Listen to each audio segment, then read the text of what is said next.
Welcome to this session of the Environment, Food and Rural Affairs Select Committee, and we're actually on tour today at Harper Adams University. And before today's session, we had a very useful tour of the facilities here at this rapidly expanding university and looked at some of the engineering and the new veterinary school, which seems to be going great guns. As I say, this session is the second one of our inquiry into education and careers in the land-based sectors. And we've got four witnesses before, so I'd like to ask them to briefly introduce themselves, and then we'll go into the questions. So starting with Jeremy on my left. Good morning, everyone. I'm Jeremy Gibbs from Forces Farming, and I facilitate the transition of ex-military personnel and veterans into agricultural careers and beyond. Thank you. Ken? I'm Professor Ken Sloan, the Vice-Chancellor of Harper Adams University. I've been here for 2 years, having previously worked in Australia. And just to say to the Chair, thank you for coming to the university and for spending the time with us. Thank you. Good morning, Nina Prichard, Head of Sustainable and Ethical Sourcing for McDonald's UK and Ireland. Been with the business since 2011, and prior to that had 10 years in the Welsh Government working on policies of interest to the committee.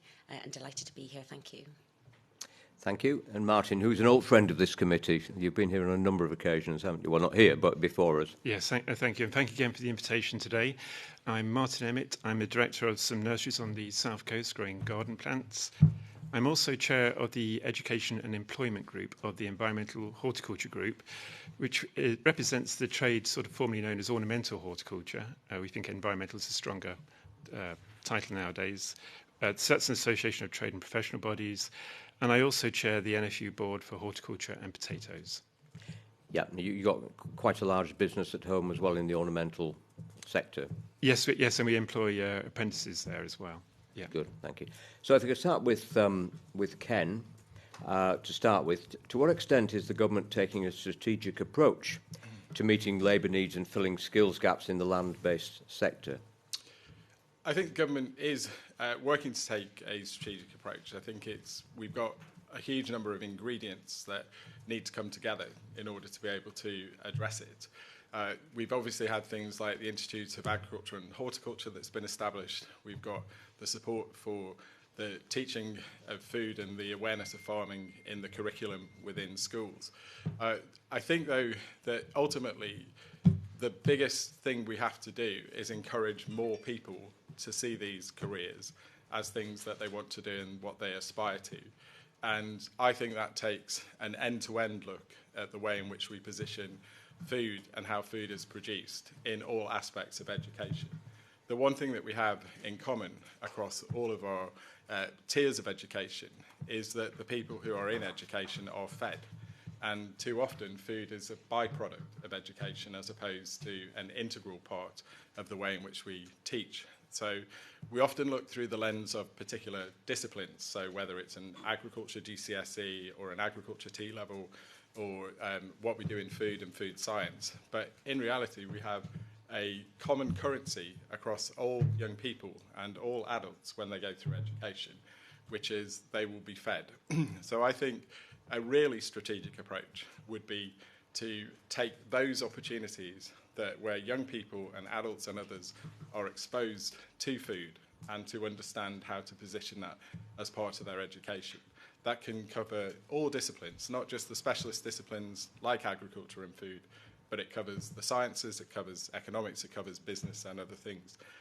And I think that, and I would say this, that the country needs to see food and food security as a national priority in the same way that it would look at the emergency services, in the same way it looks at the health service, and it should take that integrated approach. If that was happening, I would say, if that was happening, I would say that the government was genuinely taking a strategic approach. So I think the ingredients are there, but I think we're not necessarily taking all of the opportunities we have to expose young people, expose adults, educate them. And that won't just help the future labour market, it will also help in people's health. If they knew more about food and the impact of food on themselves at an earlier age, I think they would be in a position to make better choices later in life, which would obviously help the government not only in its labour supply, but also in its health costs and other related activities.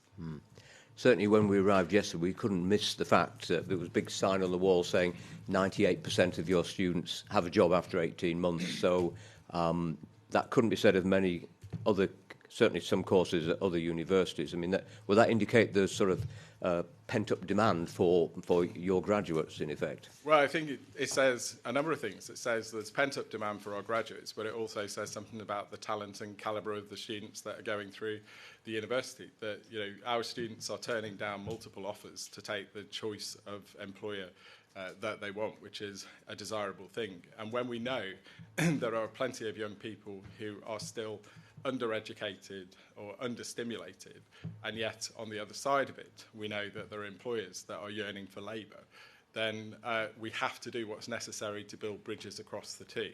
This university recently announced that it's going to open a new digital skills hub in central Telford, working with Telford and Wrekin Council and Telford College. And this is to enable us to access students who live in and around the university who might not necessarily see the institution as a natural destination for it. Because even though we are in an environment which is rural as a university, we obviously have urban centres. We also have lots of urban centres of deprivation. And I think it's important in their placemaking activity that universities do what they can to reach far and wide into communities and give them the opportunities that they need. Okay. Nina, I mean, McDonald's are often just seen as a restaurant chain, but actually you have a very close relationship with your suppliers going right back to farmers. I was at the McCain plant in my own constituency on Friday where Mac fries were flowing off the production line at the rate of a tonne a minute. So, and they were very, conscious of sort of the needs of having good quality product coming in to make good quality fries, and I'm sure your beef patty and bread supplies will be the same. I mean, what's your opinion on whether the government has a strategy or whether it needs to have a better strategy? Yeah, thank you. Certainly within McDonald's UK and Ireland, we have a big footprint within the British agriculture. We source from over 23,000 British and Irish farmers, spend over $2 billion a year on our food and paper for our UK supply chain. And we recognise that, we always call farmers our essential ingredients. Without skilled labour and the next generation of farmers and talent coming into the industry, then that is a risk to the resiliency of our food supply chain as well. So, we rely on farmers for quality ingredients. I think when it comes to attracting and retaining labour, there's many challenges, so it's quite multifaceted, and having a really clear, cohesive strategy, considering all the different challenges and strands, and also identifying where we can collaboratively work on the solutions would be really welcome. Certainly within McDonald's over the last 10 years plus, we've recognised that to work with our suppliers, we have very long-term partnerships with our suppliers, but also with our farmers is really important. So over 11 years ago, we set up our Progressive Young Farmer programme as an example. And that was very much to make sure that we have new talent, new leaders coming into the industry who can absolutely be there to provide us with quality ingredients in the future. And I think that's one element of how we attract talent into the industry. But the other challenge is on brand perception. And again, we've done some research over the last 3 years, both with young people from the age of 15 to 22, around their perception of agriculture and a career in agriculture. And around 66% said that they wouldn't consider agriculture as a potential career because of the negative perception. Now, that could be around unsociable hours. It could be around the challenges of understanding what that career pathway looks like, how you even enter into it. So I think there's multifaceted challenges that we need to break down, and certainly as McDonald's, we're playing our role in some of those initiatives, which we can come on to. Thank you, Martin. Obviously, horticulture tends to be at the more labour-intensive end of the industry, particularly the ornamental area. I mean, is there any other gaps that need filling in terms of our strategy to bring people through into the workforce with the skills that they need? Oh, certainly plenty. If I look at the work done by the Environmental Horticulture Group, we estimate around about 674,000 people work in that sector. The NFU identifies around about 429,000 people working in farming and growing. These are really, really big industries. But one of the challenges we face is a lot of government strategy in education now is based around local skills improvement plans. Now, that actually means that, although we're nationally a really, really important sector, we're very rarely a very important sector within a particular locality. So what we really need is a national strategy for the sector. I totally agree with everything that's said about perception. I was quite interested, you talked about 66% in your case, Nina, of public not sort of being aware of this sort of profession. The RHS did a piece of work and 66% of the public didn't think that gardening was a skilled profession, for example. So, the key, I think, is to actually have a national strategy, not to rely on a local skills framework. And you think it's easier in sort of larger companies where there's a career structure and maybe, you're never going to be promoted above Mr. Smith, who is the farmer who owns the farm. Does that sort of help in some ways in horticulture, where you've got larger companies where people can see their way through and move up and onwards? Yeah, I mean, it's a theme actually across all of horticulture and agriculture, as you know, Chair. We're becoming an increasingly professionalised sector. That's also, behind the ethos of the Institute of Agriculture and Horticulture as well. I think anything we can do to promote that. If I could just point out at this moment, we have the Institute of Agriculture and Horticulture, but that only covers the fresh produce supply chain. It doesn't cover all those other land-based areas, which I think could do with a similar level of support in terms of developing that professionalisation, which gives so much more opportunity, to the wider population. So looking at the gamekeepers and environmental managers and all sorts of other jobs in the countryside, which... Yeah, absolutely. And actually back to the perception issue, yes, of course, the public's understanding and perception of food is very important, but also, the experience of the outdoor environment, and the opportunities there. There's a lot we can do to build perception about the wider, landscape sector. Thank you. Jeremy, we seem to have been talking a lot about school leavers and graduates, but obviously you're working with people leaving the armed forces, and is that sort of something that maybe the Ministry of Defence could do more to sort of signpost people to jobs in the agricultural and land-based sector? Yeah, thank you. Excuse me. That's exactly why I started Forces Farming, was because there was no clear pathway for people leaving the armed forces to get into agriculture. My background, I never served, but my background is farming and food production, with 9.5 years at John Deere and also a 20-year ago graduate from Harper. So the process of being an adult, if you like, and changing career was a subject that was very close to my heart. So digging into that over the last 4 to 5 years, it was clear to me that even as you say, the Ministry of Defence don't have a solid pathway into different sectors. There are a lot of different pathways into different jobs, but like yesterday, for example, I was at Silverstone Race Circuit and there was over 1,100 service leavers there. I would say pretty much 50% of those people are not at the point of knowing which job or what job they want to do.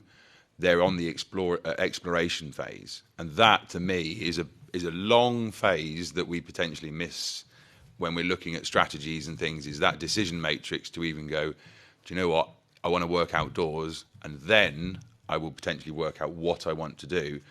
And I've always said as well, the challenge in any land-based sector we look at, the challenge is we look from the inside out and go, come and work with us, it's fantastic. There's so many different jobs, but if you look from the outside in, it can almost be quite intimidating when someone reels off 500 different jobs you can do in the dairy sector alone, and you think, well, I just wanted to stroke cows, And that's the part that I see with the older, career changes and people coming out of the Ministry of Defence, is that there's a lot more we could do in terms of the preparation of people on that exploration phase to look at what jobs are there, but also more importantly, and this is where it's great to hear like the Institute of Agriculture and Horticulture, where do I look for information? Where do I go for that source of information? And that where is a huge part, again, in the exploration phase of where do I look for more information, what's my trusted, source of advice, and what as well, are my peers doing, what have my friends done? And that part, to me, is very, very important. A lot of career changes and a lot of older learners look at what their friends have done and people that inspire them, and that can be the bit that gets them into maybe a program or a different career. Seeing is believing. Same thing yesterday. I had 5 service leavers on my stand at Silverstone talking to other service leavers.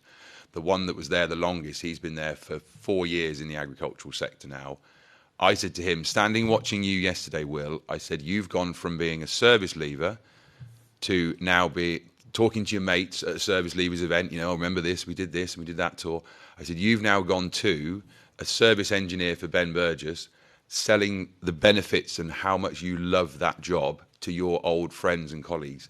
And that bit there is what brings people then into, because they're listening to him explain it. And this is what I've always said is, I can sing the praises of farming and explain and break down the careers, but you've got to understand, and people need to identify some of those influencers like friends, inspirational people are the ones that can convince people to get into a job. So looking back into the MOD sector specifically, things like the Career Transition Partnership, the Enterprise Learning Credit Administration System, that is a very strict system.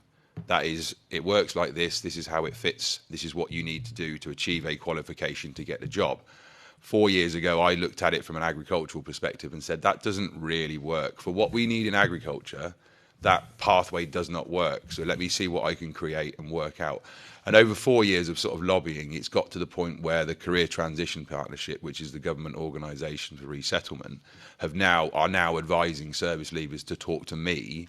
And that's that element of building up a bit of a reputation and being trusted and reliable that you can advise people on their careers. So the MOD part, as I said, there's a few different areas there, the resettlement organisations, the financial and the funding administration to get people the skills and the qualifications they need, but also understanding that phase of, I'm still making a decision, I don't know what I want to do, and putting people in those situations is massively important, yeah. And I think just to add on to that as well, if anyone's looking from the job change perspective in terms of I'm working, I can't take 6 weeks off or 6 months off, that's where, again, I've facilitated placements with people maybe doing 2 weeks here, a week back at work, or weekends, but just trying to make their ambition or their focus fit a process to get them into a job and get them to stay there. And the key thing for me for getting someone to stay in a job is a 3-year point. If you can get a service leaver, someone to change that job, after 3 years, their mindset changes to, well, I'm doing this now, I was doing this. Anywhere up to that 3-year point, it's very quick to sort of go back to, I'll just go back to do what I was doing sort of thing. So, yeah. To what extent would a service leaver sort of look at the skills they've acquired in the service, whether that be driving or as a fitter, to so then apply those into maybe a land-based sector, or often are people looking for a complete change and sort of leave behind what they've done? Somebody working for an agricultural, tractor retailer who, doing repairs. I mean, had they been fixing tanks before and just switched to tractors? A lot of the overlap does come that it's a natural progression to big heavy machinery to big heavy machinery, basically, or electrical engineering to electrical engineering. But that's interesting, because the more people you talk to, then you come across people that are leaving the forces that might have a science degree or a physics degree, and they want to get into land management, hydrology, soil science, and then you start opening up doors. Well, go and speak to the Agricultural Horticultural Development Board, go and talk to some of the agronomy companies. But the main thing that I see is for them to sort of identify what they want to do. So yesterday, for example, I talked to them, and the first question I asked them is, well, what kind of life do you want? What do you mean? Well, how many days a week do you want to work? How many hours a week do you want to work? Do you want to go on holiday in August? And you can start to break down what's actually important to you in life before you've even gone and said, do you want a job? So yesterday, again, I'll keep referring to it, but yesterday, for example, there was over 250 employers. I was one of the only 1 or 2 organisations that were promoting a sector. Before you even look at the jobs, talk to me, come on an insight day, and then down the road in maybe a month or 2, we'll identify the career options sorts of things. So, thank you. Martin, obviously the government commissioned John Shropshire to produce a very valuable piece of work is review on labour shortage in the food supply chain. What are the takeaways from that report that the government should pick up and incorporate into its strategy for the workforce? Well, the urgent takeaway is actually around seasonal labour, because we definitely urgently need a confirmation we're going to get a 5-year rolling programme. And if there's one factor that's holding this sector back, it's that assurance that we'll have the people to pick our crops in the future. And they're pretty much overseas people at the moment. It is, yes, and that's why we have the seasonal worker permit scheme. In my own business, we're employing a lot of local people seasonally as well. It's not exclusively overseas, but there is that absolute dependence to make up the numbers we need. Then, out of that also, we've got recommendations around expanding the use of the apprenticeship levy, for example. Yeah. And that's really critical. And again, that links to the fact that a lot of employment in our sector does start seasonally. Well, at the moment, you can't use the apprenticeship levy to train a seasonal person because apprenticeships just simply don't last that long. So, that opening up of that fund to wider access, particularly around seasonal workers, would be extremely useful. Essentially, the NFU supports, the whole review. There's one area around NHS levy on seasonal workers. There's perhaps some slight difference of opinion, but essentially we support the whole review, and we're just really looking forward to the government actually publishing its response to it. Okay, thank you. Nina, have you sort of thoughts on John Shropshire's report? Yeah, I think certainly welcome that multifaceted strategy. I think there's lots of different challenges. I think one thing that certainly came out was that long-term approach to technology and innovation and automation. Certainly looking at the short term, we can think about the brand perception of farming, the different careers, how it's not just a farmer, as one of our young farmers said to us, it's actually this huge range of different skills and opportunities in the short term, how we collectively communicate, market, if you like, the opportunity, particularly with an evolving landscape around climate, around environmental. We often hear from young people through our research that some of the areas that excite them will be what they can do to protect nature and biodiversity and the planet, all things that farming does on a day-to-day basis, as well as the very important role of food production. So how we perhaps rebrand the opportunities within different sectors in the short term, and then in the long term, it's certainly the focus on automation and technology. And speaking to a number of our suppliers, they were also supportive of some of the recommendations within the review. Thank you. And finally, Jeremy, obviously your experiences with service leavers, but there are a number of people within their careers will either lose their jobs or maybe have a period of economic inactivity through various reasons, including possibly sort of mental health issues. I mean, do you think some of the lessons that you've learnt from your work with service leavers could be applied more widely and sort of bringing more people, particularly the economically inactive people, into an industry which can often be seen as not only sort of very rewarding work, but actually, certainly in the horticulture sector, quite sort of therapeutic in many ways? Absolutely, yeah, because the long-term goal, if you like, one particular goal of mine is an element to do with obviously defence work and pension schemes. So we've got over 100,000 veterans on benefits that, in theory, some of those could be working at least a portion of the time.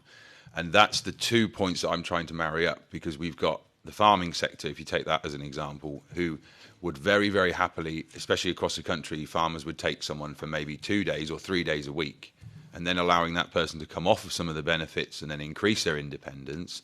That, to me, is a huge opportunity, not only in the armed forces sector, but across the across the employment potential profile. Basically, there are sectors of people.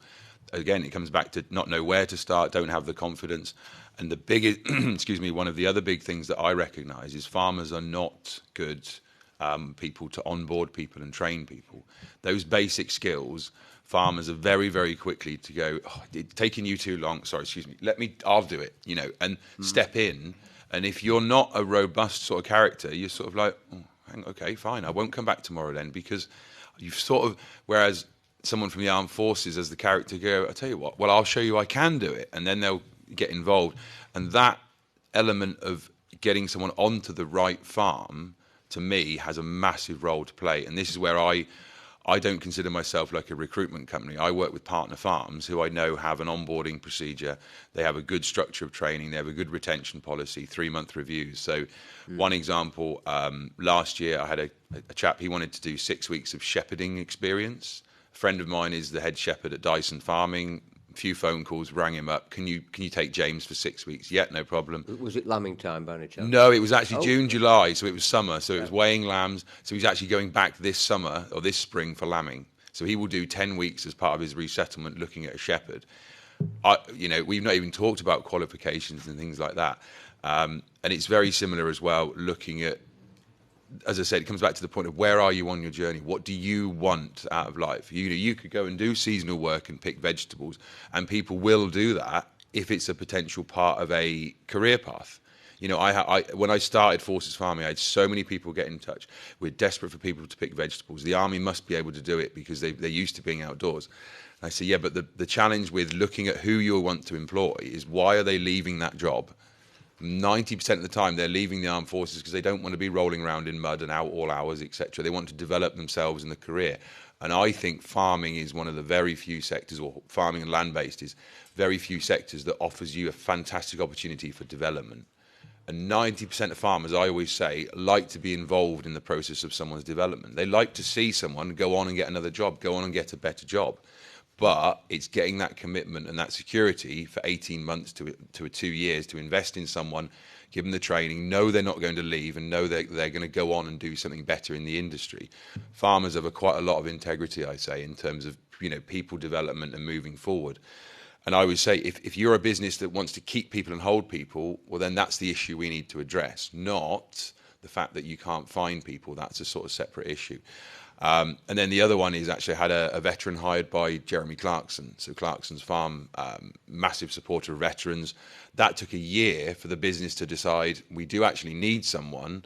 Let's get them on board. But the other element that I add is an element of trust. So they came to me and said, we're looking for a service leaver. They could advertise, but they'd probably get hundreds of thousands of applications to work at Diddley Squat Farm. They came to me and said, who have you got who might fit the profile? I had a veteran that I've been in touch with for 2 years, connected the two up, and he's been there for nearly 2.5 years now, which is fantastic. And the one thing that he changed me in it as well, it comes back to why people change jobs.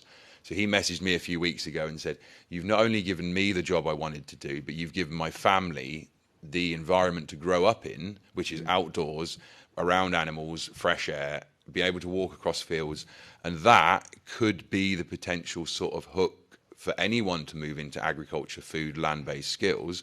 It's not what, I'll grin and bear and do the hard work, but it's my family that are growing up outdoors and getting the better life, So that point of why do you want to change jobs? What do you want to do with your life is a different way of approaching someone than saying, come and work in agriculture. It's a great place to work. Well, yeah, but you're saying that because you know it. So that's the bit that I find, it could work across any really sectors, basically.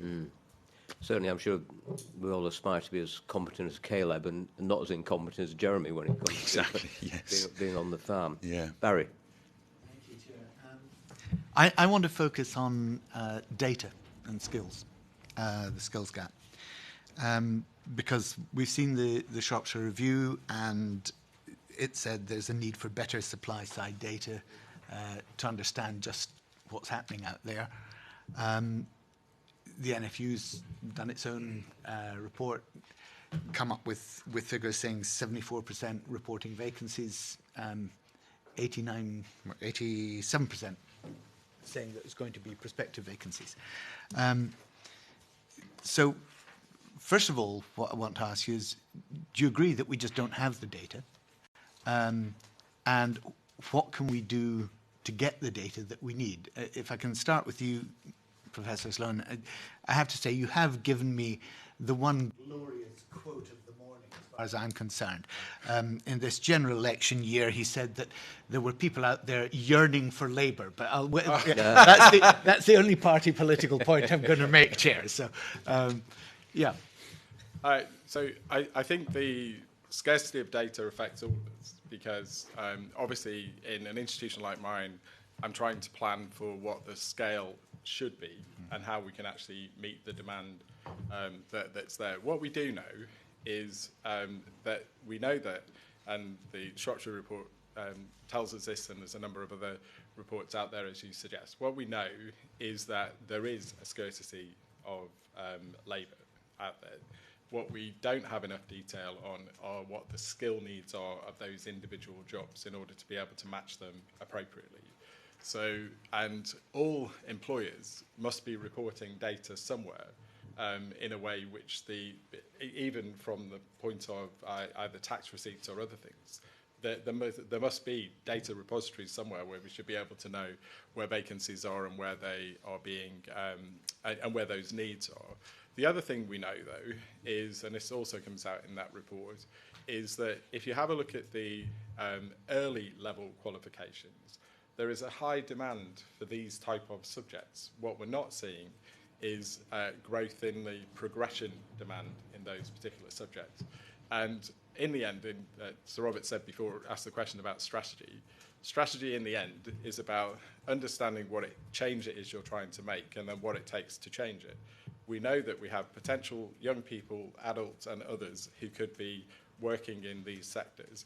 We know that there are employers out there that are in demand. We also know that the shape of the sectors that we work in are there's a predominance towards smaller enterprises. So their ability to join themselves up together in order to make a compelling story about the jobs that are available and the opportunities that are available is somewhat limited. So Nina's in the fortunate position because McDonald's has got a wonderful story to tell as an employer. It's got a wonderful story to tell in terms of what it will provide for people who want to pursue a career in food, in anything to do with agriculture, but also all the other types of careers that you can develop within McDonald's. But if you're a small organisation with a handful of people, your task is focused very much on the doing of the company and the doing of the job. So I would say to government, and maybe this is part of the observation, that if food was seen as a pan-government issue as opposed to a single department issue, which is how it's positioned at the moment, maybe then all of the data sources that would help the government to know what the real labour demands are would be available. Okay, so you're identifying, you're saying that on the demand side, we have fairly reliable data about what is going to be needed and who needs it, but on the supply side, the data is poor. Is that right? Yeah, and what I'm saying is there is data on both sides, but what we're not necessarily able to do at the moment is pull it together. Okay. And if I was launching a new university at this moment in time, numerous people have done that over the years, I would want to know, in a sense, what is the gap that I'm trying to fill, and then where am I going to fill it? And the success of that institution would be driven by my ability to make those two things meet. The thing that we are witnessing at the moment is employers saying that they do not have the labour and they do not have adequate labour.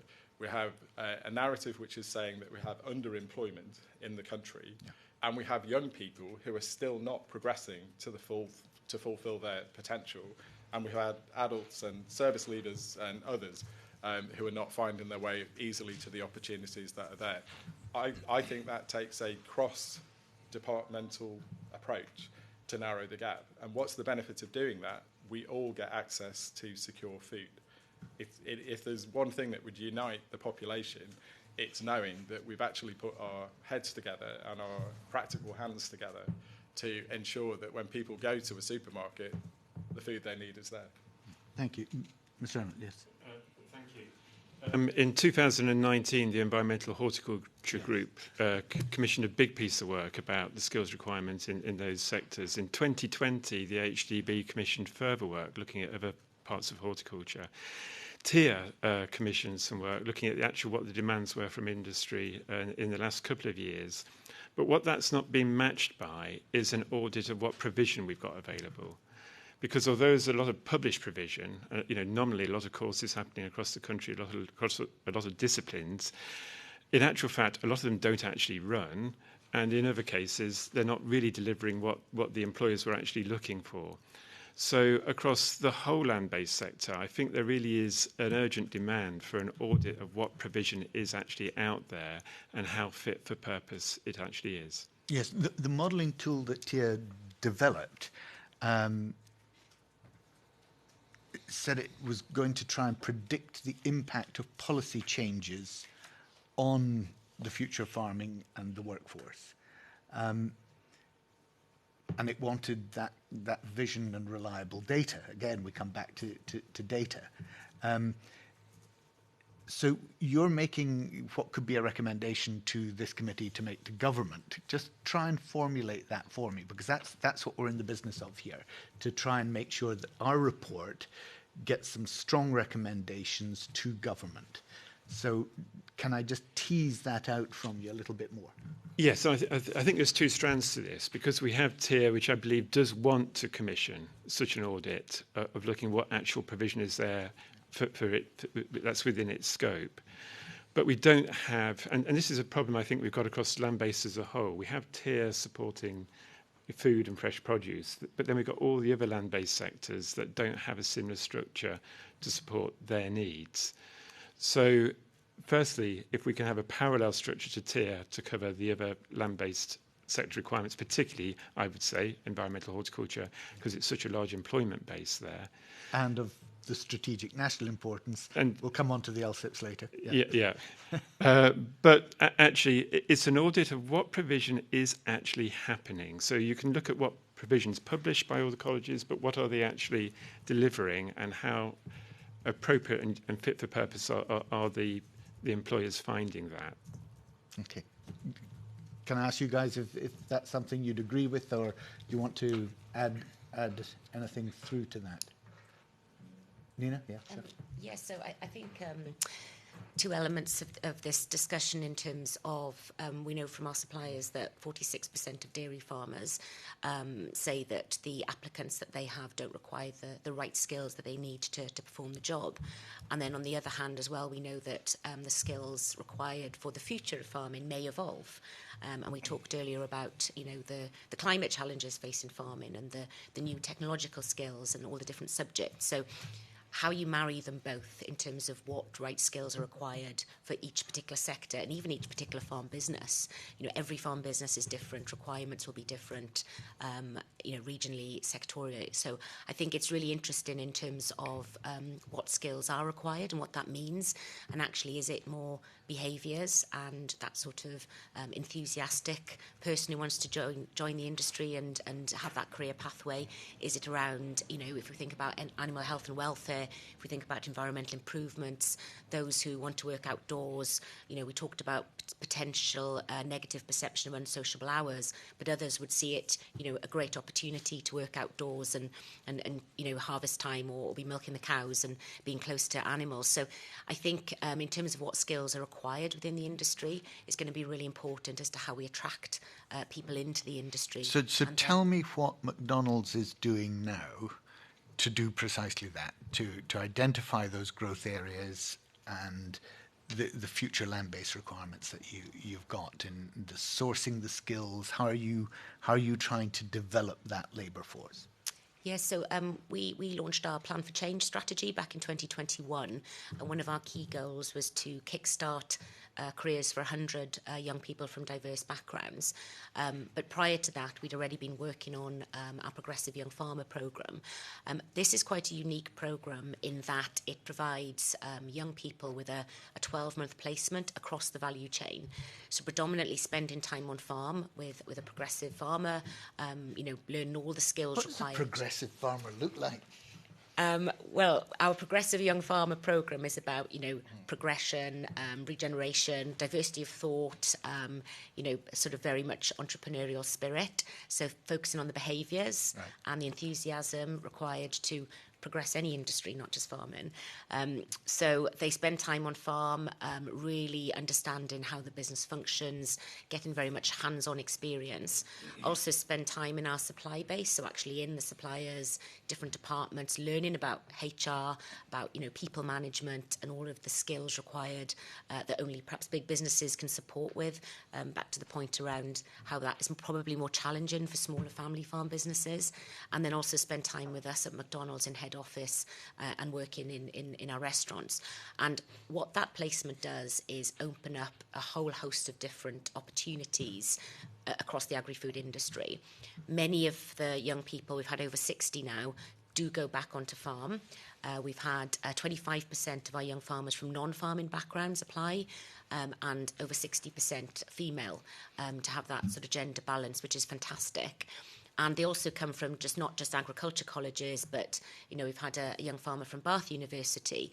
We've had a young farmer from North London who was just so interested to get into farming and just wanted to dive straight in, even though she faced a lot of challenge. So I think through our programme, we're able to, support that process and support the farmers who are also part of it through that joined-up approach. Sounds great, but you're talking, you say, about 100. We need a heck of a lot more than 100, don't we?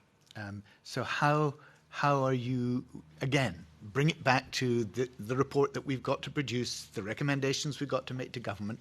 How would government initiate something like that? What at a national level needs to be done to replicate what you're doing? I'll bring you in a minute, Professor Sloan. Yeah, but no, please, Nina, continue. Give me the guts of what we could be doing to see that sort of program happening at a national level. Yeah, I think that's quite specific. It's a 12-month placement. You've already, piqued the interest of those young people before they go on to that placement. With some of our work through LEAF and also through the School of Sustainable Food and Farming with Harper Adams, NFU and Morrison's, it's about reaching perhaps the masses more. And certainly at the age of 14 to 16, that is when young people are probably deciding on what that career pathway looks like for them.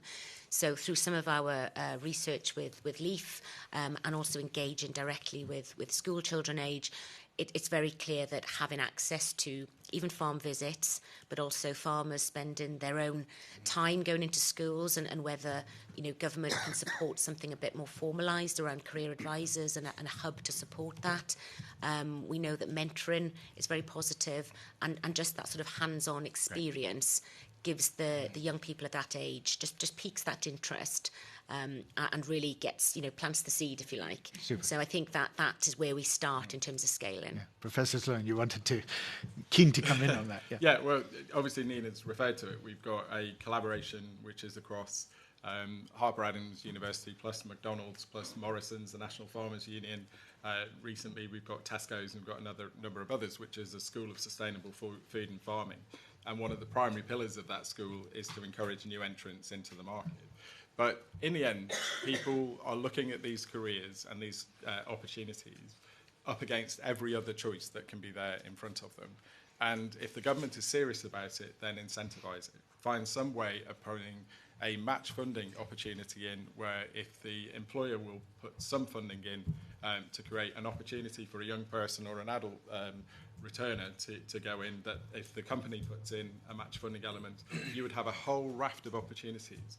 You've got charities like Farms for City Children out there, which are creating life-changing opportunities for young people all over the country to go from urban environments into farming backgrounds, and they're given a really credible and realistic experience. But they are relying entirely on donor funding.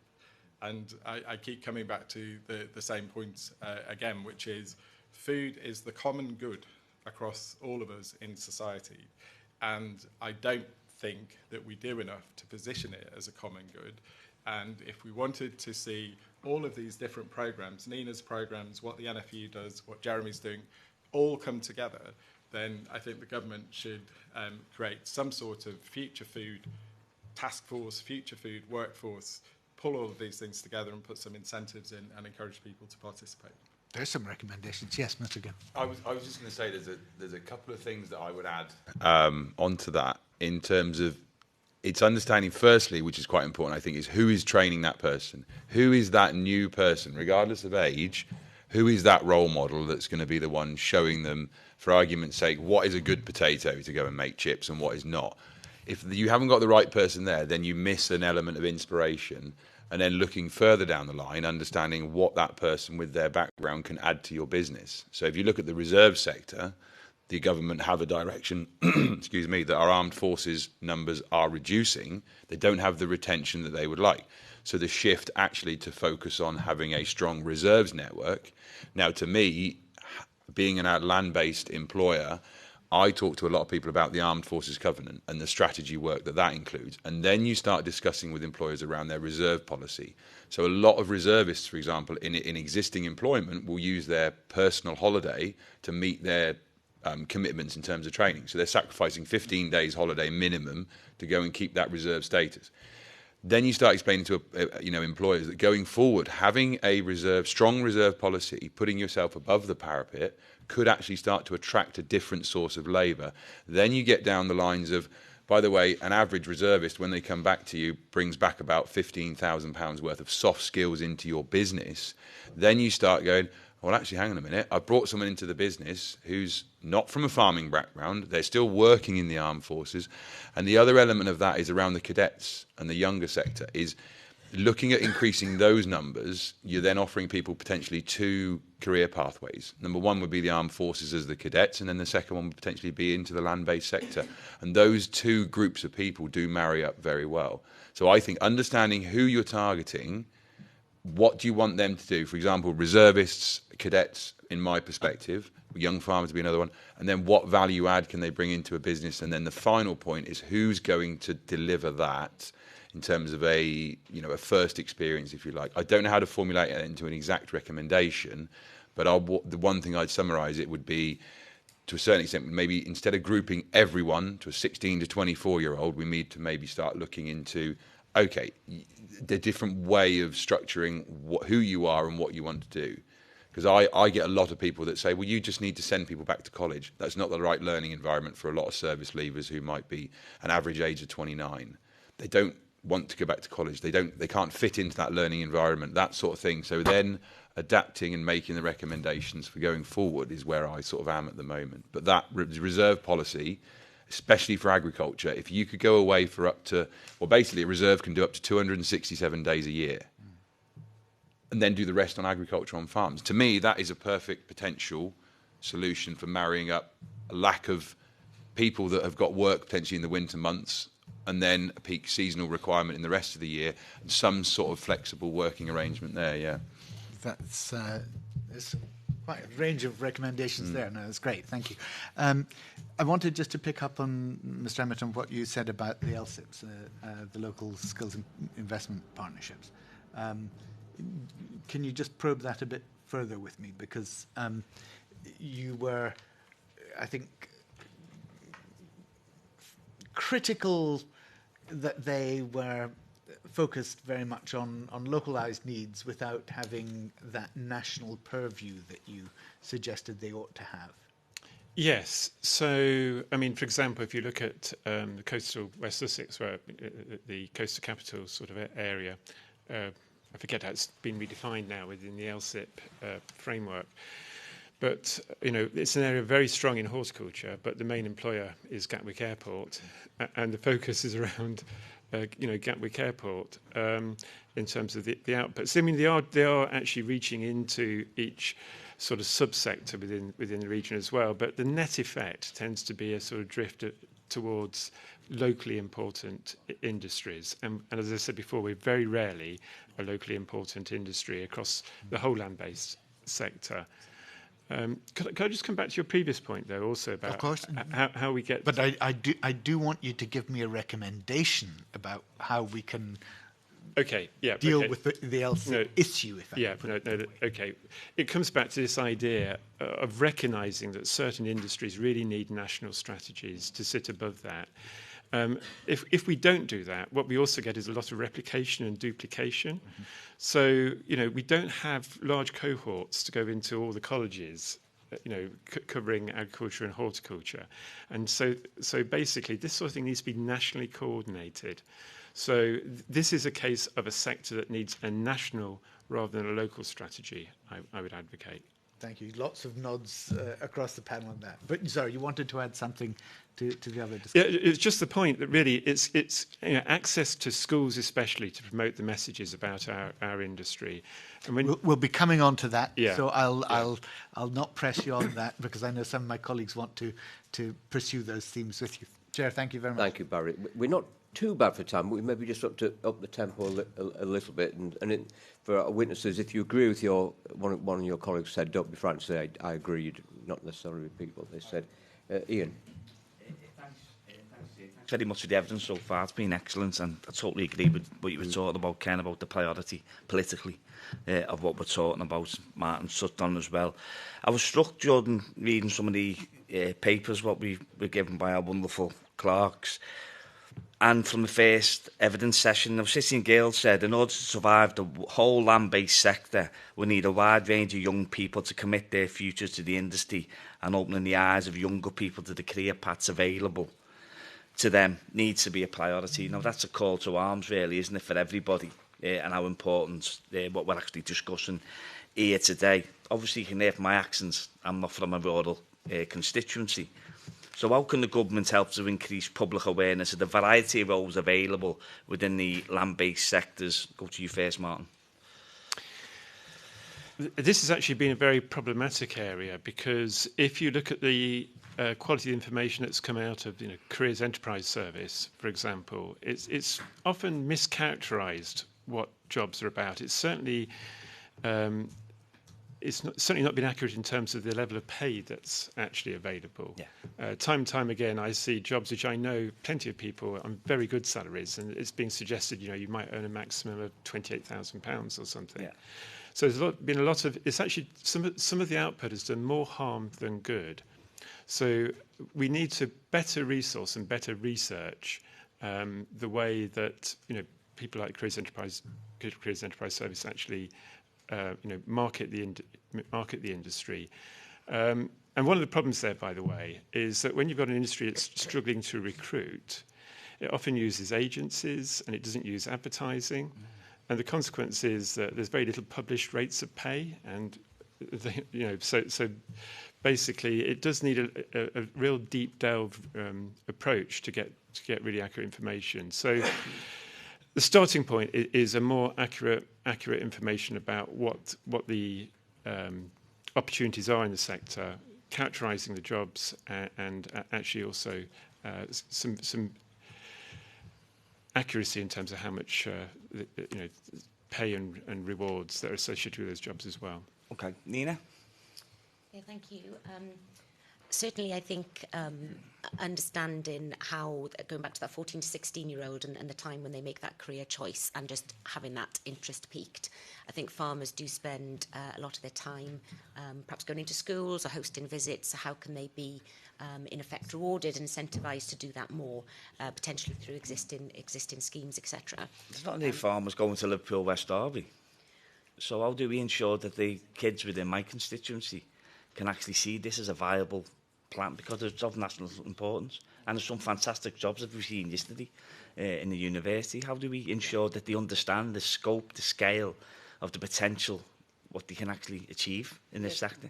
Some of the research that we've done with LEAF, over 2,000 young people, they said over 50% said that they just didn't know where to start looking for what the career opportunities are. And actually there was a disconnect between knowing where food comes from, how it's produced to start with.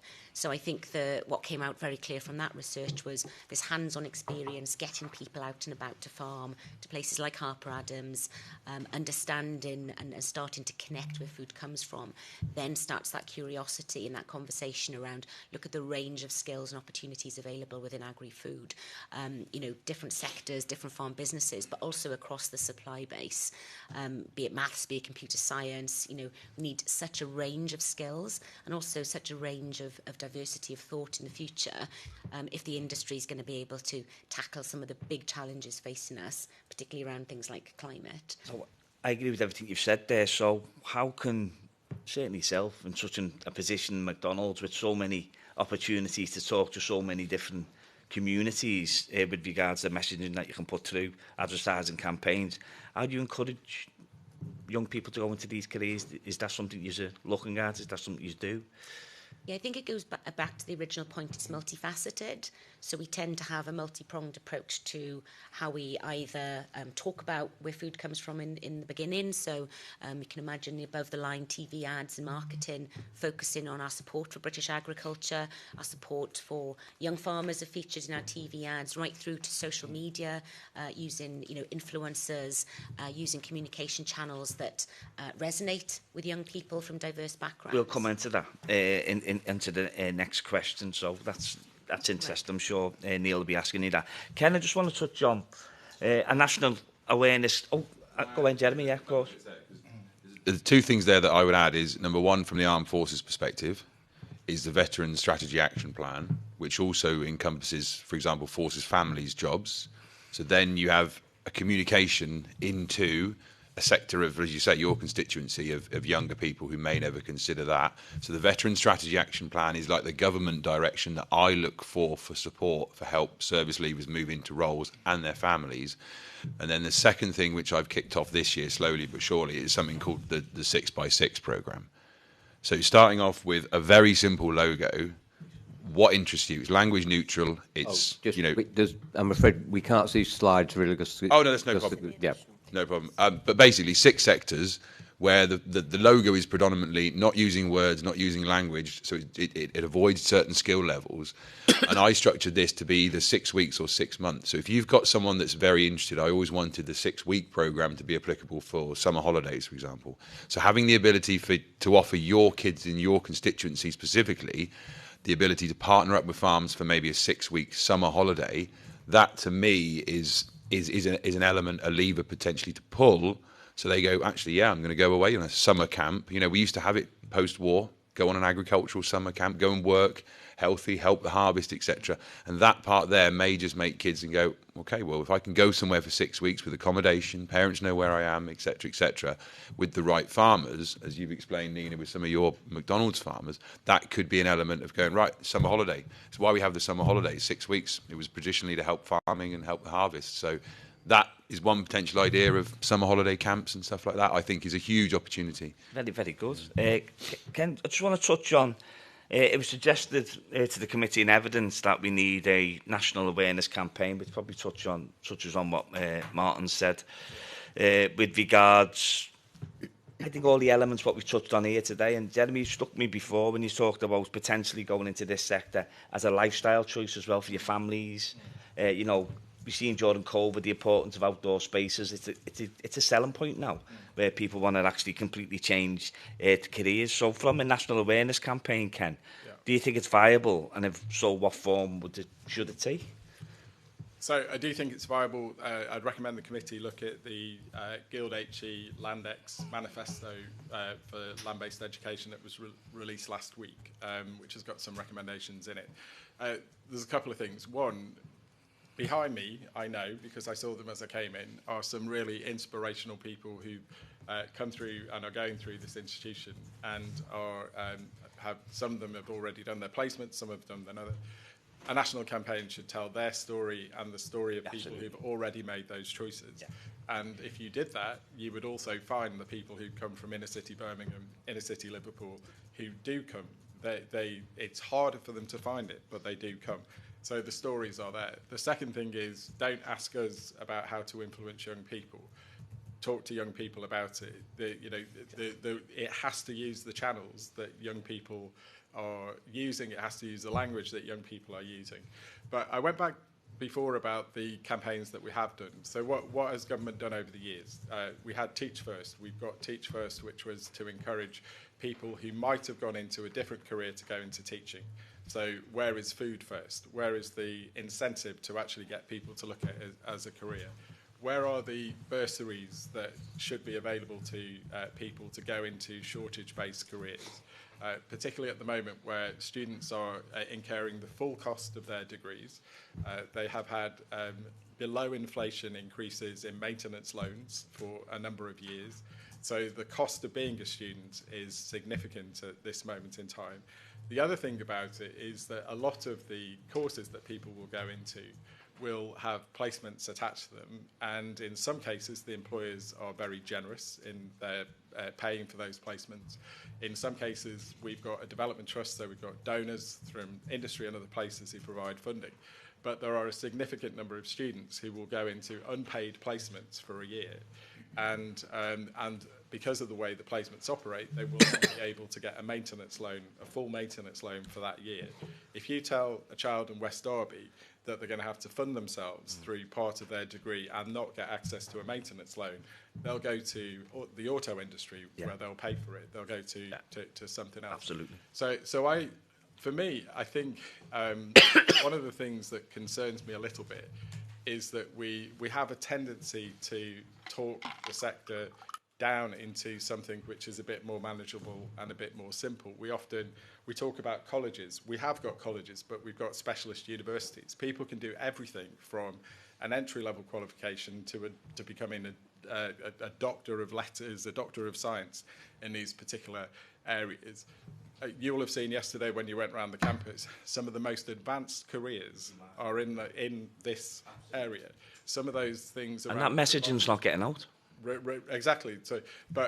And then the final thing I would say is, if I look at the students that are sitting behind me, I would love to be able to send every single one of them into a school in a different area. But they are currently using any spare time that they've got, they'll be using it to earn money. So in the end, create a national ambassadors scheme on behalf of this sector to send role models into to see young people in different parts of the country, tell their story and inspiring them to get on board. I couldn't think of a better way to finish that Thank question. Thanks, Chair. Thanks, Ian. Neil. Thank you very much, Chair. Thank you to all our witnesses for being before us today, and thank you to Ken and all your team for hosting us here today and yesterday to see the fantastic work going on at Harper Adams and also at Harper and Keele Vet School. Really exciting development, so thank you for that. I wanted to get on to outreach and career influencers, and I think this really follows on nicely from Ian's questions and your answers that we've had so far, and so we've covered a little bit about this. But Ken, starting first with you, in terms of that outreach work, and you've said that you'd like to use your young student role models more, and if you could have that available. But what could you articulate to the committee? What work currently does the university do to try and connect with people in the outside world, but the career influencers, parents, teachers, careers advisors in schools, to raise awareness of what the opportunities are, but then the career pathways and where you go from there? Yeah. So there are aggregating organisations out there like LEAF, and I mentioned before Farm to City Children and organisations, which are national organisations that undertake school-focused outreach. And as a university, we work in partnership with them and we support them, and that's an integral part of what we do. We've got our own outreach programme to schools, so we will touch thousands of students either directly in their school, or we'll touch them in events like New Scientists Live. We go out to the vast majority of agricultural and rural shows in different areas, but we, as a small institution, we're having to balance our time between the communities that traditionally will send students to Harper and the communities that don't send students to Harper, because we need to balance it between the two. We make sure that in all of the events that we do, we try to get either access to parents, or we get access to or messaging to parents so that we can influence them. I think one of the key things, though, is around teachers. So a couple of weeks ago, through the British Nutrition Foundation, we had a cross-section of teachers from right across the UK here for the day to get up to speed on what the latest thinking is in school-based education for food-based education for teachers, to make sure that they can go back with real clarity and sight on what's actually there. But I've mentioned in a previous response to a question I was asked some time ago, and it partly goes back to what my colleague said before. If you have a look at the Office for National Statistics classification of careers, many of the careers that we're talking about are still classified as either mid-skilled or low-skilled. And those classifications are only reviewed on a periodic basis. I would encourage the committee to ask the Office for National Statistics to revisit those classifications. Because if you're a high aspiration teacher and a high aspiration parent, you are not going to recommend a career which is mid to low skilled. And in a number of those cases, the classifications are inaccurate. So if you think about either a farmer on the land or you think about anyone in industry, the complexity of what they have to grapple with. Germany doesn't classify it as low skilled, medium skilled. Australia doesn't classify it as low skilled, medium skilled. So as well as all this outreach work that we do and all this conversation that we do, we need structural barriers. For example, the way in which these these careers are classified to be tackled and taken head on. Okay. Yeah, I think the banks are also guilty of that. When people are opening accounts, they sort of can't find a classification necessarily, and you get put down as farm work, even if you're a highly skilled technician. Sorry, Neil. And just coming back to, I guess, the outreach strategy, I think a lot of the solution lies with more dollars and cents and pounds and pence to be able to come into the system to get a strategy to free up your staff time, to free up your role model students to do that outreach as well. One of the things that we've been thinking about as a committee as well is the barriers that might be there for people wanting to come into this sector, and if they see an easier pathway that may be funded to go, and you've talked about other industries that potentially in those sectors will fund the students to come in. But really, what do you think are the greatest barriers to people coming into these sectors? And maybe if I could maybe start with Nina in terms of some of the research that you've done, and then what can we do as a committee to recommend to government to try and overcome some of these barriers? And I'll probably throw that open to the whole panel, but starting with you, Nina, about the barriers to coming into these sectors. Based on the research that we conducted with LEAF, so over 2,000 young people, 52% said they would like to learn more about how to enter the agri-food industry, and often they just don't even know where to start. Even young farmers coming through our own programme who've been successful talk about that beginning stage of it actually being quite challenging, and I feel that can then demotivate people to continue on that journey unless you're a really curious, enthusiastic individual.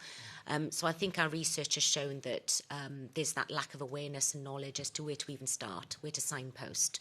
So how do you create a hub, if you like, of either careers advisors, material, what are the right channels in which will resonate with young people, be it social media, be it TikTok, be it Instagram, all of the different channels that actually provide the right level of information to start with, and also really link that sort of on-farm experience to understand just what the range of skills and experience are. So it's not, low skilled, but actually medium high, be that from operating, £500,000 potato harvester right through to caring for animals and animal health and welfare. I think what we also asked the young people were, what were the positives associated with a career in farming? And they said things like, caring for the environment, a real passion for food, working in the outdoors, and also talked about, the mental health and well-being aspect of being out and about. And when we asked them what would be the negatives, they then talked about they didn't have the right skills requisite to even enter the industry. So this perception that you have to be already very skilled to even start a career in farming. Also that it was very physical work, and they didn't necessarily want to be out in all weathers and the unsociable hours. But again, that will vary from sector to sector, from farm business to farm business. So in terms of what we can do, it goes back to a change in the perception, and going away from some of those negatives into the positives, but also things like the LEAF National Schools Programme. So a competition whereby young people get involved with a particular project around agri-food, and that's been really successful for 14 to 16-year-olds. 66% of the finalists went on to apply for or enrol into a land-based college or university. So again, it's multifaceted, but that creating that awareness and that sort of curiosity around skills and behaviours, as opposed to thinking it very technical. Okay, thank you. That's really helpful. I'll come back to you now, sort of Ken, and then to the rest of the panel. One of the key areas, and we've discussed this, is transport. And we know this. Our committee looked quite closely, and as a constituency MP, in Cumbria, we tragically lost Newton Rigg College, and it was serving a wide area and young people and older people coming from all over the north of England and further afield, and transport is a big issue. And now you represent a big institution here. You're in a rural area, but you've got towns nearby. But as well, your students would come in, but they need to get here, and then when they're here, if they're living off-site in the second and third years. So transportation, we've detected as a huge barrier. Is that your experience? And so what could be done to actually overcome that huge barrier for people? Because I think there are people out there who want to come, but if they can't get there, they won't do it. So it's an incredibly challenging barrier. So only yesterday we were advised that Aviva is going to cancel a bus that goes from Shrewsbury, one of our main towns, past the university into Newport, the feeder town. That will affect employees, that will affect students, it will affect anyone who is in that area who has not got car transport. It will just prevent them from being able to come. And there's an irony in it that to some extent we are one of the best connected institutions to London outside London. And the reason I explain that is because if you can get from here to Stafford, you can go to Manchester, to Birmingham, to Wolverhampton, you go any of those places. You can get into London in an hour and 20 minutes, but you cannot get from there to here. Yeah. So, and I'm sure any institution, whatever specialism it is, that is operating in an environment which is not in the heart of an urban environment will be experiencing this. So in the same way that it was said before that there needs to be certain things that looked at on a national level through the LSIPs earlier, I think access to these opportunities needs to be looked at a national level as well. The way in which we deregulated transport in such a way that it's only looked at through the economic needs of the operator relative to the environment that they're in, as opposed to the workforce, labour and other needs, is a real barrier. And for an institution like ours, my previous institution at Monash in Australia was a $3 billion Australian institution. That's the funding it had and generated. Harper Adams is a 60 million institution. So to expect us to then also have to pay for the transport for people to come as well, I want to put all of the funding that we've got either into encouraging the next generation to come or making sure that the people behind me have got the best experience that they've got. I don't think that we should be expected to pay for the transport that gets people here. Right. But if you've got students coming in here who've got halls of residence right near here, but then in their second and third years, and if they've got to come in for different courses and they're potentially coming in to milk the cows in the middle of the night or whatever, do a lot of them then have to car share, have cars, etc.? The bank of mum and dad, these are barriers, aren't they? Yeah, so these are real costs that people are paying. So they've got to have access to a vehicle or access to a person who's got a vehicle. This is at the same time as wanting to work towards being a net zero university. So we want to discourage them from using their cars. We want to discourage them from having to use their cars. I would love to see the ability that every one of our students who's living in Newport has an easy bus ride to get us here. It would help us with the management of the campus. It would help the local environment in terms of the roads and road infrastructure. But we don't have those options. So coming back to your point you made at the introduction of that if food security is a national security issue, and you could argue as well that looking after our planet and the environment is a similar security side of things. So producing good food locally and looking after the environment can and should go hand in hand. If you had cross-government working, so DEFRA working with the Department for Transport, Department for Health, housing, local communities, to say, look, we're trying to train people up. Can we have joined-up thinking with overcoming these barriers? And if transport is one of them, how can we address that? Is that something that the panel would agree with, and that would be a possible recommendation for us? So from my perspective, I can't talk to everyone else. They'll either nod or not. But I think this is now of sufficient importance. It's already of sufficient importance because the common currency across the entire nation, but it is of sufficient importance in a post-Brexit, pro-environmental, pro-food security, pro-food production necessity when we know that we've got the disruption through the illegal war in Ukraine, we know what's happening in the Red Sea, that if there was not a time for the people to come together and realise that the firepower of every government department needs driving behind this strategy, I don't know what circumstances would be necessary to make that point. Okay, thank you. Yeah, and aware of time, so if we can then go through a sort of quick fire round about barriers and what we can do and strategies as well. But Martin, yeah. Okay, quick one on barriers. Basic familiarity. So just not being aware of that possibility, not having someone to talk to. Jeremy mentioned about, the best influences are people you can talk to. There are a lot of very, very passionate people in this industry who see it as a vocation. If they get a chance to go into schools and talk to people, that can make the difference. We've got a Young Persons in Horticulture Association with over 800 members. The NFU's got over 250 school ambassadors. They're just waiting to have that opportunity. So give them that opportunity. Another key barrier, though, is around the idea of green jobs, because we seem to, time and time again, be excluded from that sort of definition. And if we're not included in it, I think that could do us quite a lot of harm. So we see a lot of coalescing of government policy around promoting green careers and green jobs. We need to be absolutely clear. This is a green industry that the government should be promoting as such. Okay, thank you. And Jeremy, and if I could ask you then to talk a bit about the pathways to get underrepresented people in, and you're working with people from the armed forces as well. I was very struck by a point you said that actually for people that you're trying to help in coming into a university sector or a college sector may not be the most comfortable experience, but actually for someone 29, 30 to actually come in to be able to retrain and upskill, how could that pathway to come into Harper Adams or another institution be made smoother, maybe come in for a short course or something else?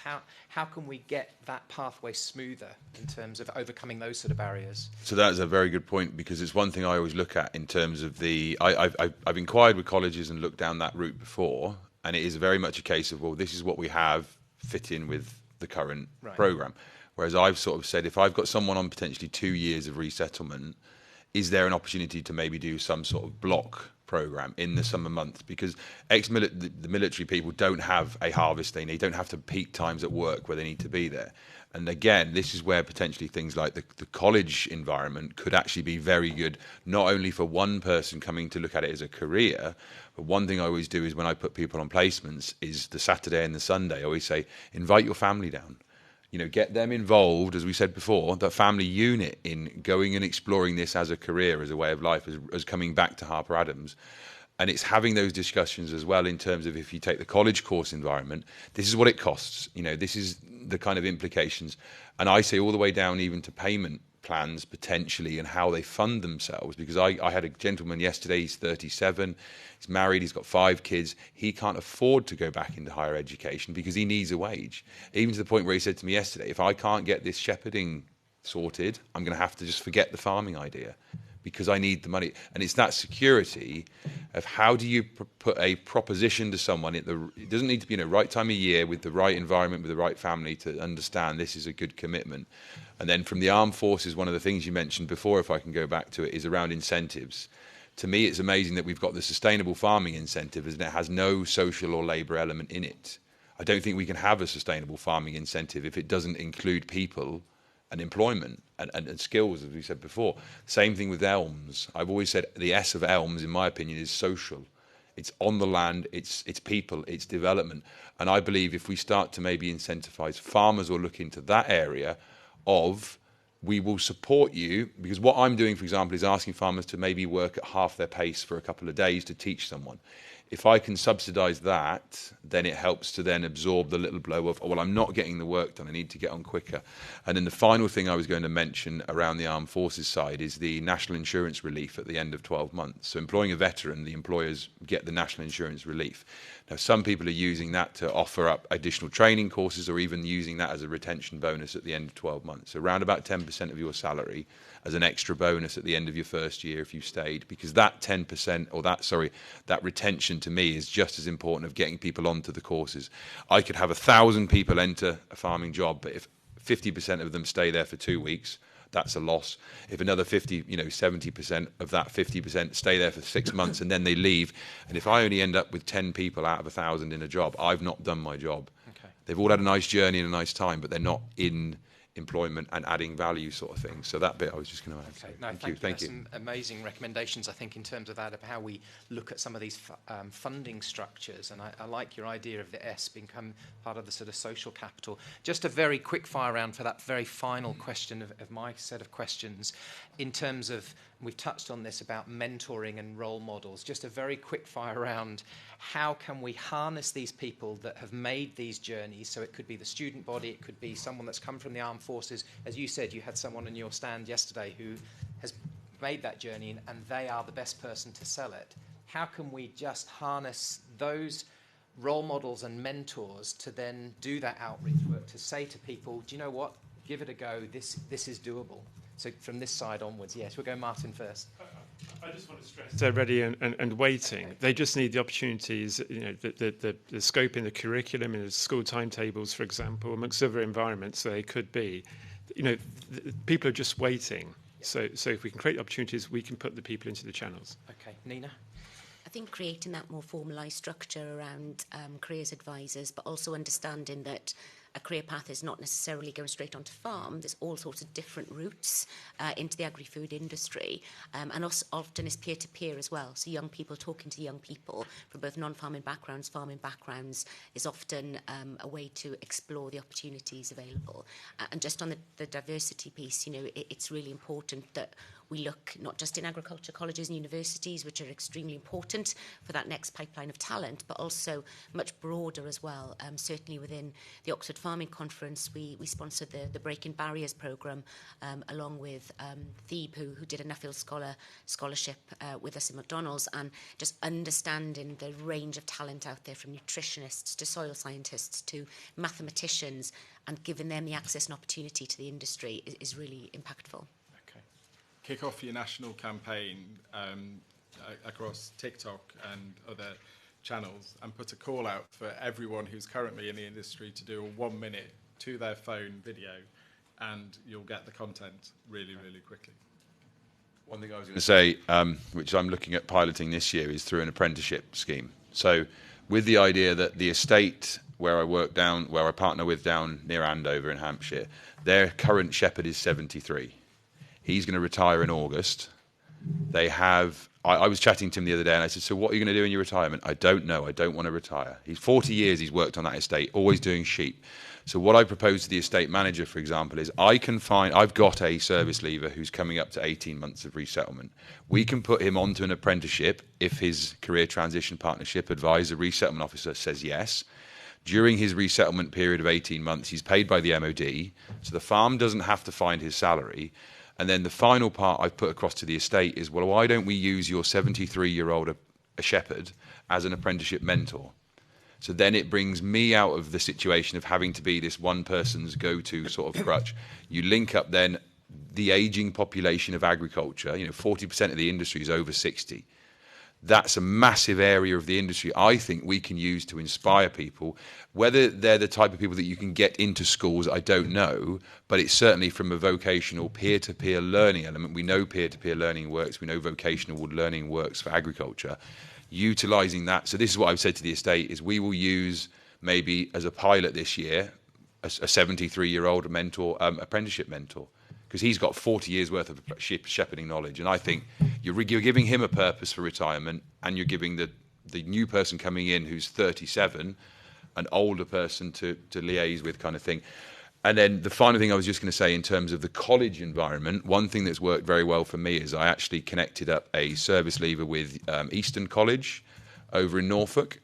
He went in as the estate operations manager. Now, having him in the college gives me a point of contact to send people to. So then people start going to him and talking to him. And we had it at Silverstone yesterday. Anyone that's asking about college courses, introduce them to another James and get him to explain it. And he's sort of, let's say, translating the college chat, the college talk. So for me, for example, if at Harper Adams I had someone here who I could direct all of my service leavers towards, that's one point of contact. And then you've got a service leaver in an organisation who other service leavers listen to and trust and will take their advice.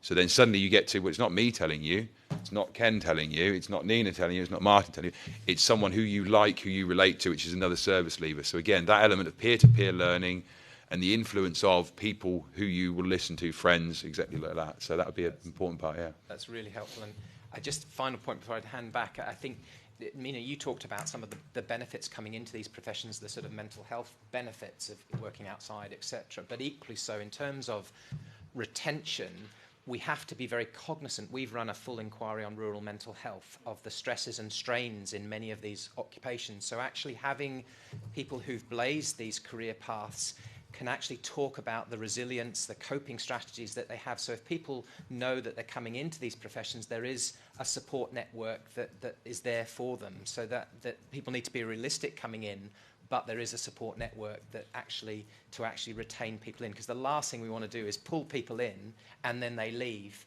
because they are not really aware of all the stresses and strains as well. So I think there's a balance, but the support network with role models can help with that. Final point, and then I'll hand back to the chair. Yeah. You mentioned mental health, which is a massively important part to me.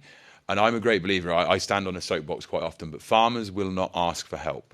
They will not ask for mental health. Yeah. And then I heard a line in New Zealand when I was over there, and they said the only way a farmer will ask for help is if they see the farmer over the hedge asking for help. And that's it. As soon as the farmer over the hedge starts combining, every other farmer goes and gets a combine out. It's the same thing, and this is where I'm getting at with veterans and people with mental resilience, to get them onto farms, to have more people on farms farmers will listen to. I always say there's three people farmers will listen to. It's the emergency services, it's the people from the NHS, and it's the armed forces. Everyone else, pretty much, they don't listen. So when you start bringing veterans into farms and bringing in that level of mental resilience, farmers will listen and go, crikey, so you did 12 tours of Afghanistan on the back of a Chinook. Now you want to come and work with me. You change that perception of, well, actually, some of my challenges I can share with this person who's been to, the other end of the dark times and the bad times and come back from them. That inspiration can be very, very rewarding to a farmer. And that's what I see as well at shows and events, is you see a farmer talking to a service leaver who might be missing a limb or an arm or wounded, injured and sick. And they're stood there with their jaws open going, wow, and I thought I had a tough job at harvest or lambing or calving, And then you start to bring in that into the team, and then you're at the benefits of having a veteran in your team as a mental health champion if they're happy to do that. So I'm really glad you brought up mental health, because it's a massive part of me trying to bring veterans onto farms. Yeah. Thank you for that, Jeremy. That's very powerful. Apologies. I digress, but I think it's very powerful to get that testimony, so thank you. Thank you very much. Interesting what you said. We have a neighbour who gets his combine out. We always think, I bet it's too wet, and he goes once around the field. And yes, it is too wet, but he does it every year. But, Kat. I'm going to move on to some questions around schools and curriculum. I'm going to say from the outset that we are aware from our written evidence, particularly from the NFU, about the sort of variety of curriculum differences in different types of school. For example, in Liverpool, West Derby, my colleague Ian Byrne probably does not have many forest schools, whereas in my sort of more rural constituency, we do have most of our rural primary schools are forest schools, plus Ripley, which is a high school in my constituency, has a 40-acre farm that the pupils can access, and it's integrated into the curriculum. There's a farm club for the students there. So there is obviously a geographical difference between what you get where, but I suppose there's an opening question, Ken. Can I ask you to start by just saying how well served do you think land-based sectors are by the both primary and secondary education system, and maybe how can they work better? Or have you any examples of good practice? Yeah, I happily do that. So in terms of the land-based sector, obviously the land-based organisations like LEAF and others do a huge amount to provide materials to schools to help them and support them with their education. And that helps at primary and at secondary level. There's obviously no specific curriculum area that covers some of the things that we're talking about. So one of the really important things is to make sure that in the way in which we train teachers and support teachers, we encourage them how to draw out from their individual curriculum areas the examples and the signposts to things that can actually encourage people to know more about what happens. And that's why I rather obsessively talk about food as education, because if you have food in every school, you can educate someone about where food comes from, regardless of what the experience is around them. if you move to secondary, we're in a process of transition because obviously there are, we've got a teacher who's coming to see us on Friday who's teaching in Northern Ireland the GCSE in agriculture. This is the first year in which that is being opened more generally within that school, and they're seeing that it is an attractive thing. But I'm sure in West Derby, if the school suddenly decided to do a GCSE in agriculture, I'm not entirely sure that necessarily it would find its way to the top of the list of things that are there. If I've got a question at the secondary school level, it is this transition from BTECs to T-levels. That obviously the route through BTECs into further and higher education, tertiary education, has been a popular one. There have been concerns raised about the defunding of BTECs, and the government has actually helped by delaying the defunding of some of these particular areas. But we've used BTECs as a way of getting people to come into the courses that we do. I would just encourage the committee to make sure that the government does an early evaluation of the transition from BTEC to T-levels as a way of making sure that we haven't just shut off a route and the demand isn't carried out. Can I just pull you back a little bit, Ken, just because I know that the Chair's final question is okay. probably on this sort of topic area, but sort of focusing far more on the sort of primary and secondary education in terms of what I've been asked to keep to. So you were saying around the sort of differences. I mean, how well do you think schools integrate land-based or food-based education as part of all the different aspects of the curriculum? So, for example, into geography and biology. Do you see that as being something strong generally in schools? I think it's inconsistent across schools. I think it relies on the experience of the teacher. It relies on the environment where the school is. I don't think you could take it for granted that in every school setting the areas around land-based education would be flagged in different places.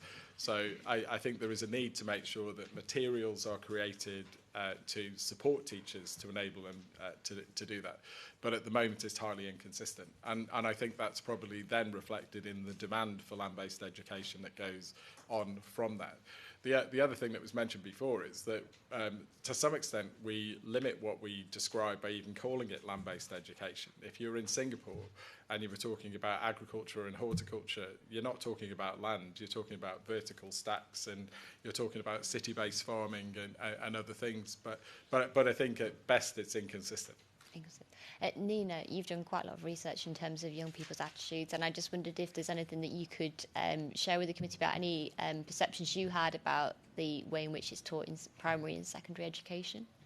Yeah, I think certainly in primary, it would go back to that experience. So whether you have, farms in schools or the ability to visit farms, to have that sort of hands-on, feeling the earth, planting the seed, I think from a primary level, that would be really important.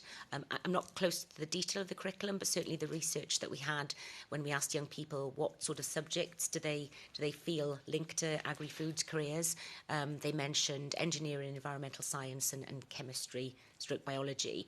What didn't come through was business studies, maths, computer science.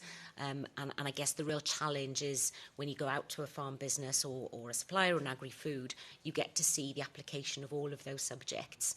So the challenge is how do you bring to life the opportunity if you're really interested in computer science and the technology and the innovation, and how do you bring to life the multifaceted skills and talent that you need to run a farm or work in the value chain.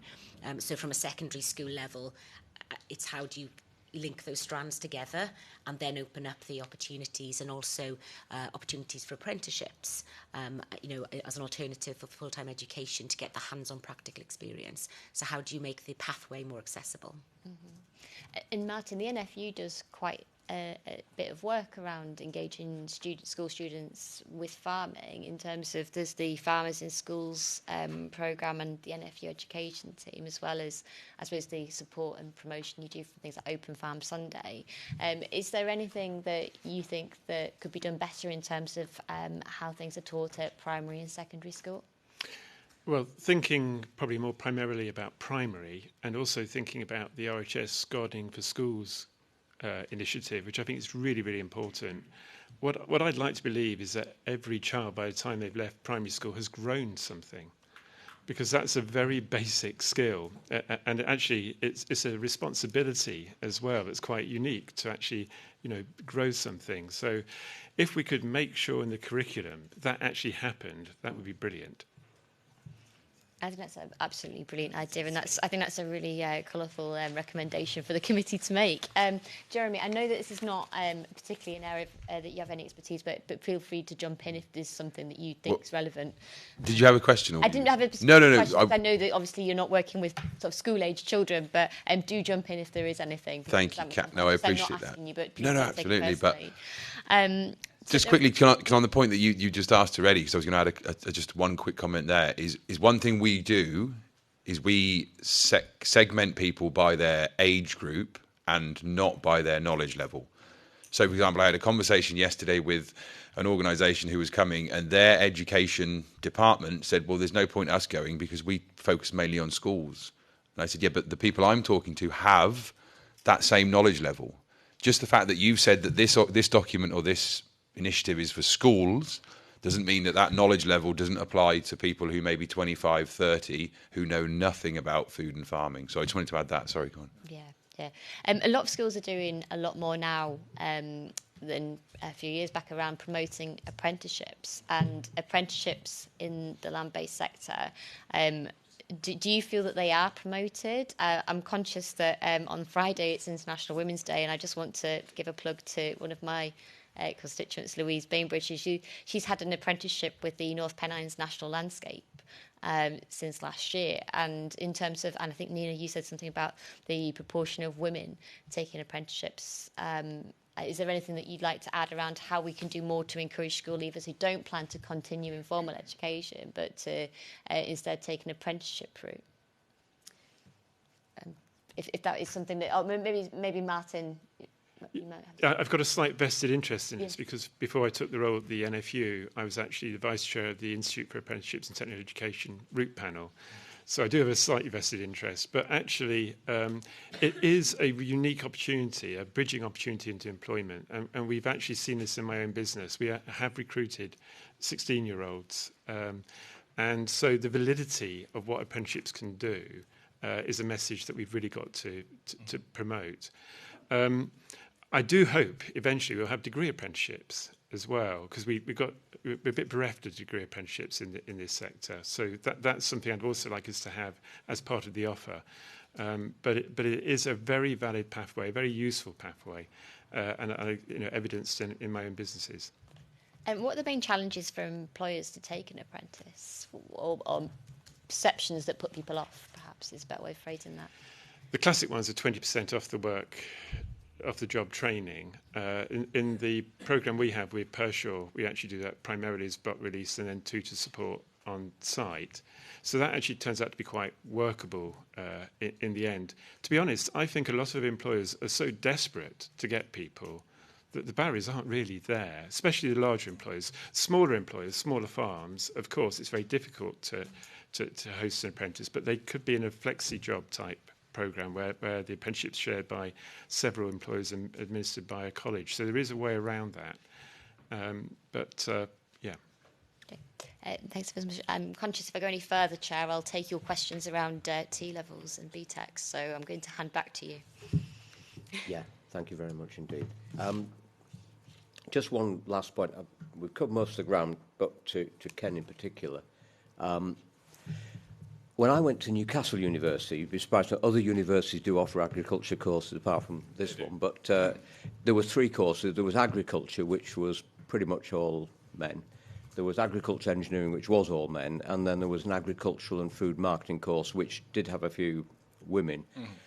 So what's your sort of gender balance here? And in terms of the courses you offer, what trends are you seeing? Do you have courses you have difficult to fill? Do you have ones which are oversubscribed? And is that driven by the demand from the young people wanting to study a particular subject, or the demand from employers looking to take people on? So we've got no shortage of demand from employers. In terms of the subject mix, we broadly do consistently well across most of our different areas. So whether it's in agriculture, or in our business-focused courses or engineering. The areas that tend to struggle a little bit, so we have food and food science courses. I do think that there is a real lack of understanding at the school level of what a food degree can enable you to do. So if it's a food degree which is very much practically focused on going into being a chef or something like that, that's very, very clear to people. But the broader science base of food is harder to communicate. And in places like Australia, that's increasingly becoming a postgraduate degree rather than an undergraduate degree. In terms of demographic as an institution, we've got more females than we have males. But if you had a look at it across the courses, part of that is to do with some of the veterinary-based courses where in some cases you've got a majority of females on those particular courses. We get adequate demand for the courses that we have to enable us in the main to meet the targets that we've got. But what we don't get is a surplus of demand that you might get for a business course in a business school in somewhere like Warwick or Nottingham or something like that. So there is definitely something that's happening between the ages of, say, 14 and 19, where these areas are of interest to people when they're younger, but when it comes to making the firm commitment to go on and study them, the numbers don't hold up as much as they And how do. does that affect your sort of entry grades? That you know, are you sort of having to sort of take lower A-level results? So in the end, we're going to admit students who are going to be successful. So if you trace it through to the employability rate of 99% of our students going on and getting a job, they need to have the skills and capability. What we will do, though, is if we've got someone who's got a real passion, a real interest, and they've demonstrated that, they might have got some work experience or something of that cool, we will do what we can to get them onto a course and then support them through that particular course. But there is no point taking on people who have no prospect of passing a degree, particularly when they're going to pay $9,250 a year to go through that degree program. So when we admit students, we're admitting students that we think have got the potential to continue and then potential to complete. And that's shown through our continuation rates as an institution. We exceed our benchmarks on all of those, and then obviously employability is the highest in the country. Thank you very much indeed. Anything else and witnesses want to add before we conclude? Yes, Nina. From our research, 64% of young people said not having a role model was quite pivotal in terms of a deterrent into considering a career in agri-food, and particularly on the gender side. When we started our Young Farmer programme over 10 years ago, it was veering towards being more male-dominated, and now we have over 64% of female young farmers that have come through that system. Equally very capable, if male, female, but I also think that role model piece is really important, hence why we support things like Breaking Barriers with the Oxford Farming Conference as well. The more we can showcase the art of the possible and the career path is really important for others to follow suit. Okay, thank you. And I think Neil has the last point. Just one final question. These courses that are run are expensive to run. You have practical classes, you can run farms, etc. But this is part of food security, national security. So just a final, any recommendations that we can make to government? How can you address some of your sort of financial issues with these expensive courses to run? Firstly, make sure that any funding formula for courses reflects the actual complexity and the scientific and technical nature of those courses. Secondly, we as an institution are in the fortunate position that the funding competition that's run through the Office for Students for world-leading specialist teaching, we bid for that, we were successful in that, and that gave us an increase in our funding. But it only gives us an increase for the period of time they give us that funding. That is not an embedded reflection of the costs. And in my first year here, I was waiting to find out whether or not we were actually going to get that funding. If we didn't get that funding, that would have been an immediate cut to our funding of about 12%. I think that uncertainty, and there are other specialist institutions out there who didn't get access to that funding, that uncertainty needs to be taken away. Thank you. Thank you. The profitability of the farm. The profitability of the farm. Does the farm